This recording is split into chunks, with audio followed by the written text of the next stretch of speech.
Ads లేకుండా latest episodes చూడండి.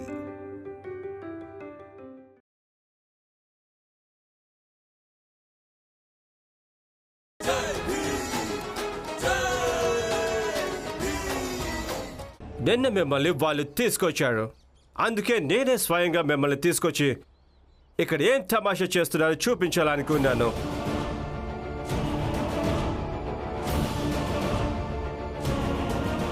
మీకు న్యూస్ అచ్చు వేయడం చాలా సరదా కదా, అయితే అచ్చేయండి, అచ్చు వేయండి. పెద్ద జాతి వాళ్ళ బావి దగ్గర చిన్న జాతి వాళ్ళు నిలబడ్డారని, అలాగే ఇది కూడా అచ్చు వేయండి, 2 జాతుల దగ్గర కర్రలున్నాయని.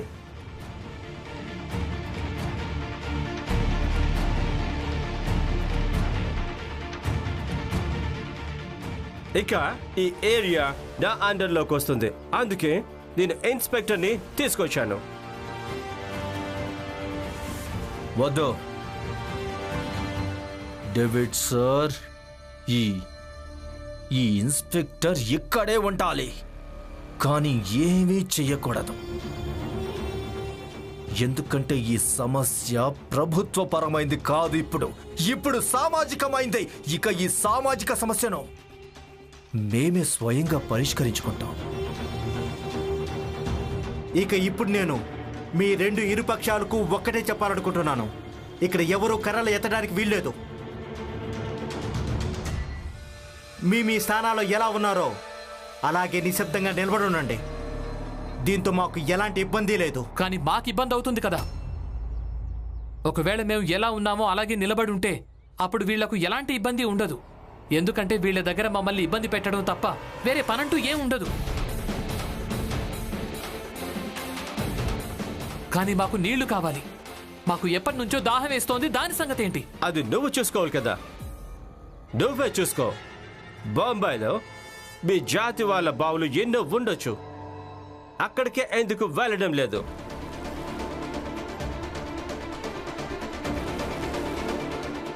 డేవిడ్ గారు, ఈ విషయం మాకు కూడా తెలుసు.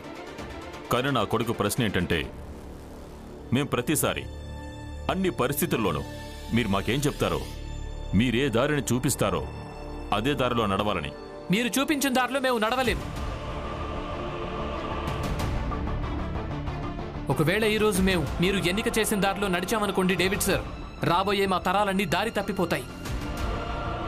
మేము ఇక్కడి నుంచి ఎక్కడికి వెళ్ళాం. నీళ్లు తీసుకుని వెళ్తాం, అది కూడా ఇదే బావి నీళ్లు తీసుకుని వెళ్తాం.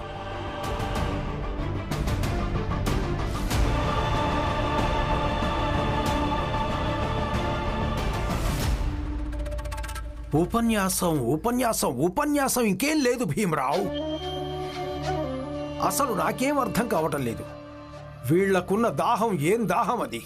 అది కేవలం అదే బావి నీళ్లతో తీరడానికి.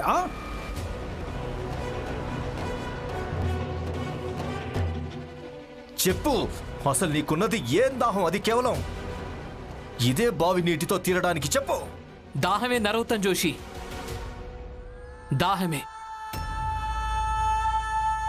మీతో సమానంగా మారిపోవాలన్న దాహం, మీరు దీన్ని అర్థం చేసుకోవాలి అన్న దాహం, సమాజంలో గౌరవం లభించాలన్న దాహం. ప్రతి ఒక్క బావి అన్ని జాతుల కోసం ఉండాలన్న దాహం ఇది. ప్రతి ఒక్క దారి అందరికీ ఉండాలన్న దాహం ఇది.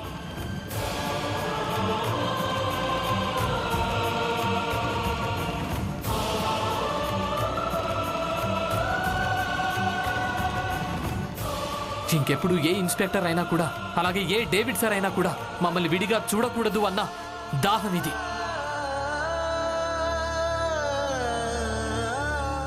ఇది రేపటి పేపర్లో అచ్చువేయబడుతుంది. భీమ్రావ్ అనే వ్యక్తి ఒకడున్నాడు, తను ఇలా అంటున్నాడని.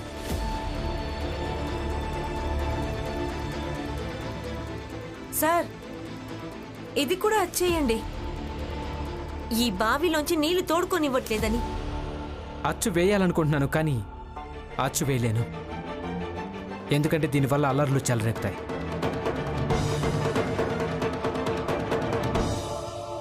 చూడండి, ఈయన కూడా చేతులు తెస్తాడు. భీమ్, రమ, మీరు చెప్పింది ఇదే కదా. The pen is mightier than the sword. Your sword. ఇప్పుడేం చేస్తావు?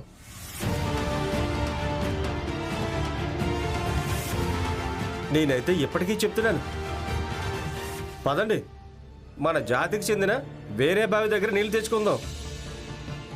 ఈయనే మనకు సహాయం చేయలేనప్పుడు ఇంకెవరు చేస్తారు? హితేష్ బాబాయ్, మీకు అసలు తెలుసా ఎడిటర్ గారు అల్లర్లు చెలరేగుతాయని ఎందుకు చెప్పారో? ఆయన ముందే నిలబడున్నాడు. నువ్వు ఆయన్ని అడుగు, మమ్మల్ని ఎందుకు అడుగుతున్నావు? అడగాల్సిన అవసరం లేనే లేదు. నేనే మీకు చెప్తాను. ఎందుకంటే ఆయనకు తెలుసు, ఒకవేళ రేపు పేపర్లో వార్త ముద్రించిన తర్వాత 2 జాతుల వాళ్ళు ఇలా చేతుల్లో కర్రలు పట్టుకుని ఎదురెదురుగా నిలబడున్నారని, అప్పుడు వీళ్ల జాతి వాళ్ళు అల్లర్లు చేయడానికి రోడ్డు మీదకి వచ్చేస్తారు. కానీ మన జాతిలోని మీలాంటి వాళ్ళు రోడ్డు మీదకైతే వస్తారు, కానీ అది కేవలం మమ్మల్ని బలహీనపరచడం కోసమే.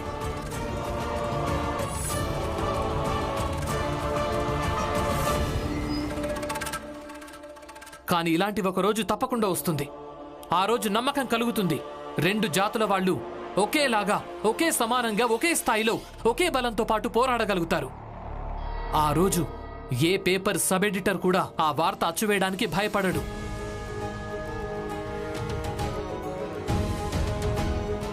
ఎందుకంటే వార్తను ఆధారం చేసుకుని ఏ జాతి వ్యక్తి కూడా అల్లర్లు చేయటం కోసం రోడ్డు మీదకి రాడు కాబట్టి.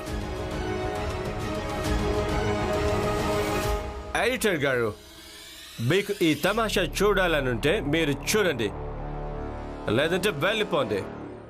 సార్, మీరు వెళ్ళిపోండి. మా గురించి బెంగపడకండి. మేము పోరాడమే కాదు, గెలుస్తాం కూడా.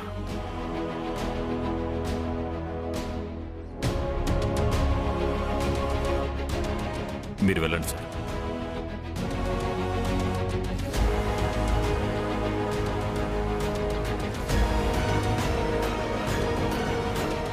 రామ్జీ,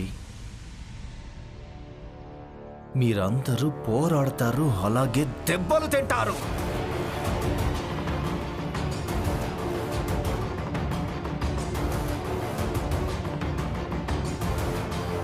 పోరాడాలనుందా? దేవేంద్ర, ప్రకాష్, మన సోదరుల కోసం జలపానీయాలు ఏర్పాటు చేయండి. మనం ఇప్పుడు ఇక్కడే ఉందాం.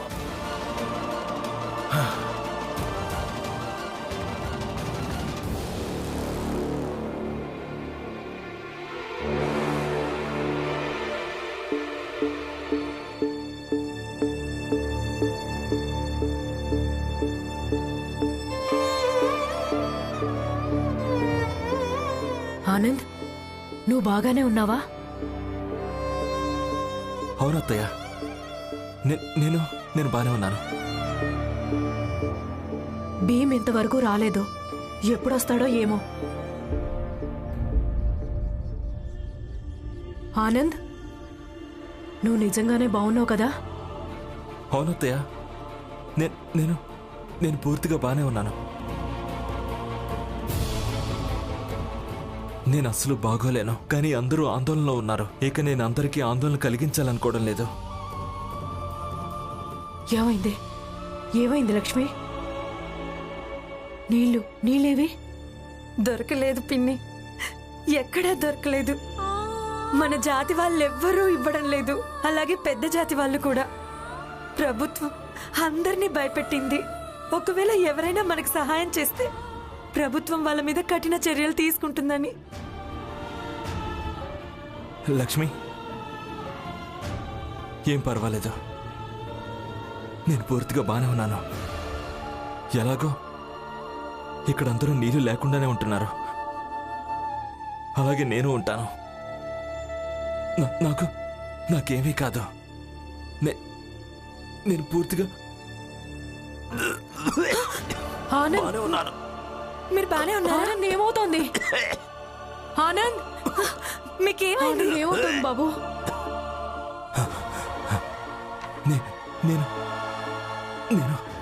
నేను బానే ఉన్నాను అత్తయ్య. నాకు కొంచెం ఆరోగ్యం బాగాలేదు అత్తయ్య. పిన్ని, మామయ్యను భీమరావును పిలుచుకొస్తాను. లక్ష్మి, వద్దు. భీమ్ ముందు నుంచి ఆందోళనలో ఉన్నాడు.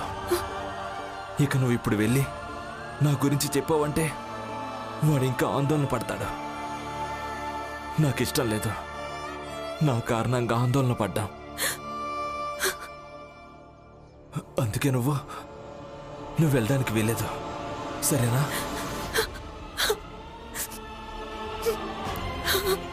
వద్దు లక్ష్మి. లక్ష్మి ఆనంద్ ఆనంద్ ఆనంద్ లక్ష్మి భీమ్తో కలిసి ఎక్కడో అక్కడి నుంచి నీళ్లు తీసుకొస్తుంది. ధైర్యంగా ఉండు బాబు, అంతా చక్కబడుతుంది.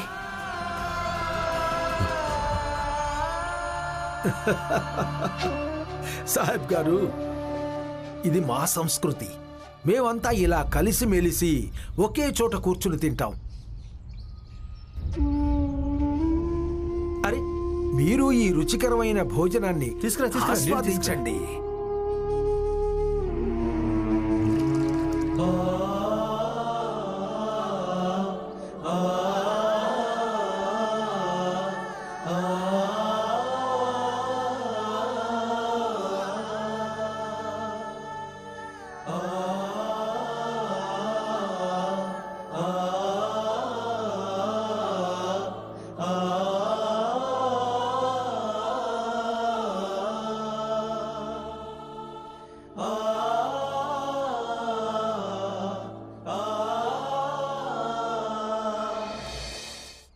ప్రచండదేవ్ గారు, రుచికరమైన భోజనం. దాని తర్వాత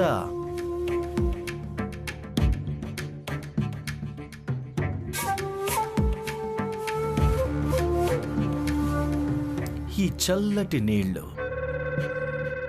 ఆనందంగా ఉంది ప్రచండదేవ్ గారు.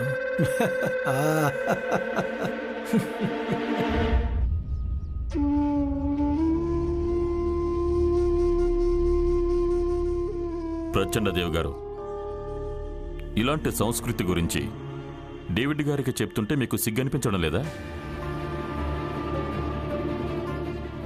ఇక్కడున్న వాళ్ళలో కొందరు నీళ్ల కోసం దాహంతో నిలబడున్నారు.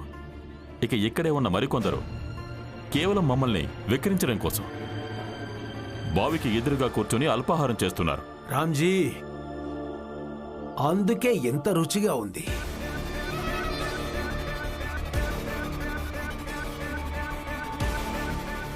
ఇక మీరందరూ ఎందుకు కూర్చున్నారు? వెళ్ళిపోవచ్చు కదా.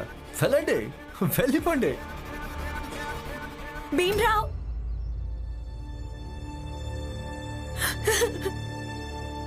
భీమ్రావ్, ఏమైంది? ఆయన ఆరోగ్యం దిగజారిపోతుంది.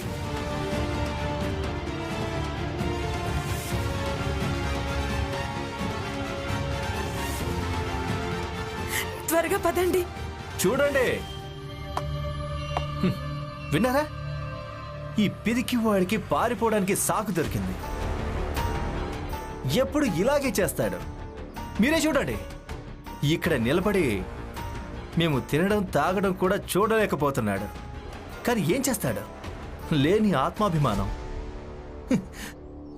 ఆత్మాభిమానం కారణంగా ఇక్కడి నుంచి వెళ్ళిపోలేడు. కానీ ఇప్పుడు ఒక మంచి కుంటి సాకు దొరికింది.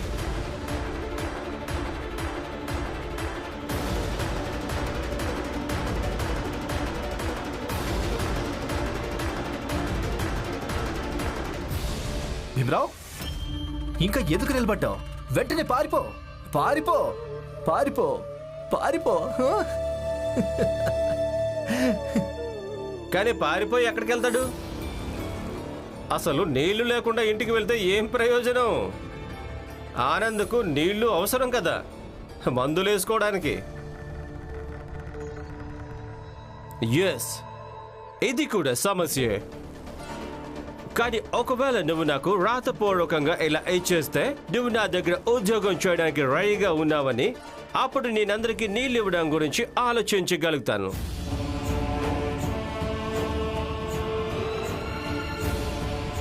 ఇక మిగిలింది ఆ ఆనంద్ విషయం అంటావా? నేను తన కోసం మందుల కోసం నీళ్ళు ఇవ్వడానికి రెడీగా ఉన్నాను. కానీ ఒక షరతు, నువ్వు నా ముందు చేతులు జోడించాలి, మోస్ట్రీ అడుక్కోవాలి.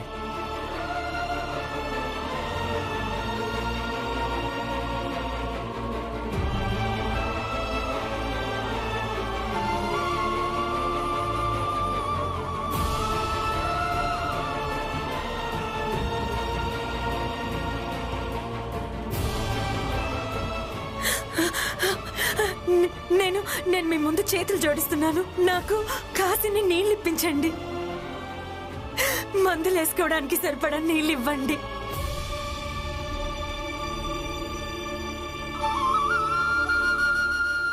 దయచేసి మాకు కొన్ని నీళ్ళు ఇవ్వండి. ఏంటి మీ ఇద్దరికి చెవుడేమనుందా? చెవుల్లో చెత్త ఏమైనా నిండిపోయిందా?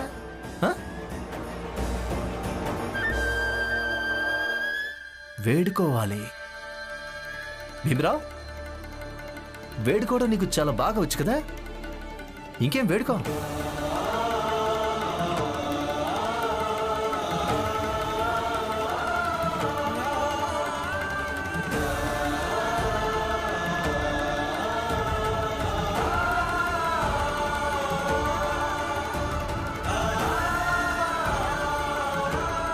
డేవిడ్ సార్, నేను మీ ముందు చేతులు జోడించి ఆహాహా భీమరావు నరోత్తం, చూస్తుంటే తను వేడుకోవడం మర్చిపోయినట్టున్నాడు.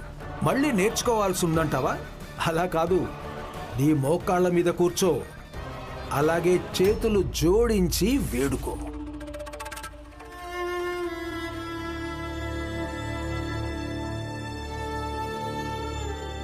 వద్దు.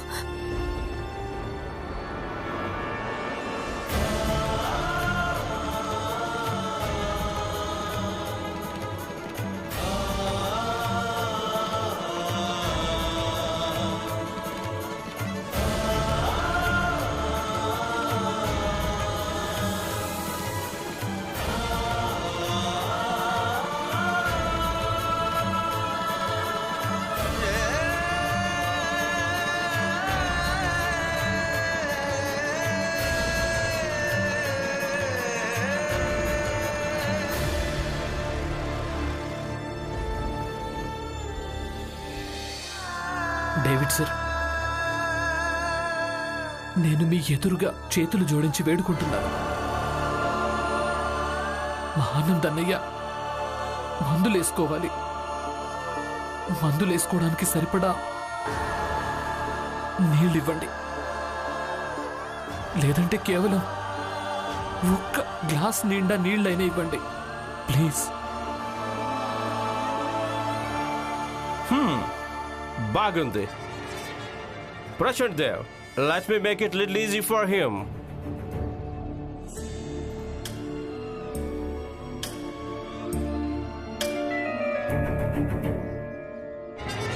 Thank you.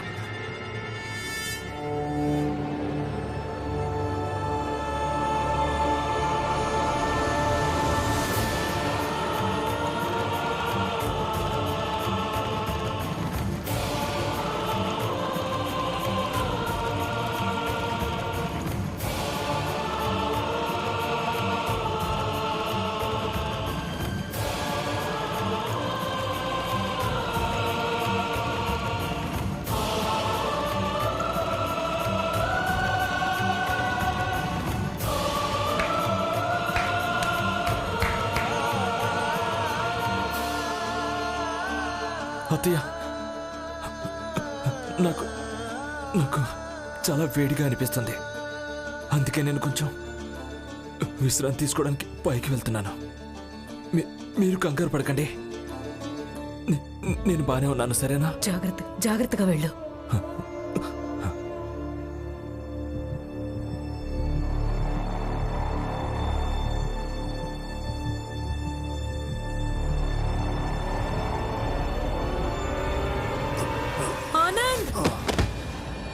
ఆనంద్ ఆనంద్ ఆనంద్ ఆనంద్ ఆనంద్ ఆనంద్ లే బాబు లే. ఆనంద్,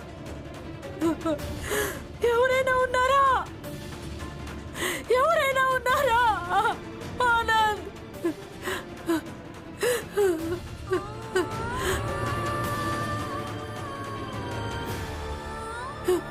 ఆనంద్, భీమ్, అన్నయ్య, భీమ్.